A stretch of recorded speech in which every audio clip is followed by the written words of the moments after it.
சேலம் சூரமங்கலம் உழவர் சந்தை எதிரே அமைக்கப்பட்டுள்ள நீர்மோர் பந்தலை அதிமுக பொதுச் செயலாளர் எடப்பாடி பழனிசாமி திறந்து வைத்து பொதுமக்களுக்கு நீர்மோர் வழங்கி வருகிறார்.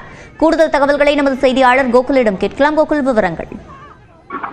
அதிமுக சேலம் மாநகர் மாவட்ட கழகம் சார்பாக சேலம் சூரமங்கலம் பகுதியில் சூரமங்கலம் காவல் நிலையம் அருகில் நீர்மோர் பந்தல் சிறப்பு விழா நடைபெற்றது. இந்த சிறப்பு நிகழ்ச்சியில் அதிமுகவினுடைய பொதுச் செயலாளர் எடப்பாடி பழனிசாமி அவர்கள் கலந்து கொண்டு அந்த நீர்மோர் பந்தலை திறந்து வைத்து தற்பொழுது அங்கு இருந்தவர்களுக்கு வெள்ளரி பிஞ்சு மற்றும் நொங்கு, இளநீர், தர்பூசணி உள்ளிட்டவர்களையும் நீர்மோர்களையும் வழங்கி இந்த நிகழ்ச்சியை தொடங்கி வைத்தார். ஏற்கனவே அதிமுக சார்பில் அனைத்து பகுதிகளிலும் நீர்மோர் பந்தல் தொடங்கி வைக்க வேண்டும் என்று அவர் ஏற்கனவே கட்சி தொண்டர்களுக்கு அறிவுறுத்தி இருக்கிறார். குறிப்பாக கடந்த சில நாட்களாகவே சேலம் மாவட்டத்தில் 100 டிகிரிக்கு மேலாக வெயில் வாட்டி வதைத்து வருகிறது. இந்த வெயில் கொடுமையிலிருந்து பொதுமக்களுக்கு பாதுகாத்துக் கொள்வதற்காக இந்த நீர்மோர் பந்தல் வழங்குவதற்காக ஏற்கனவே அதிமுக தொண்டர்களுக்கு அறிவுறுத்தி இருக்கிறார். அந்த அடிப்படையில் தற்போது மாவட்டம் முழுவதும் பல இடங்களில் நீர்மோர் பந்தல் திறக்கப்பட்டு வருகிறது. தற்பொழுது சேலம் சூரமங்கலம் காவல் நிலையம் அருகே திறக்கப்பட்ட இந்த நீர்மோர் பந்தல் விழாவில் எடப்பாடி பழனிசாமி அவர்கள் கலந்து கொண்டு தற்பொழுது துவங்கி வைத்திருக்கிறார்.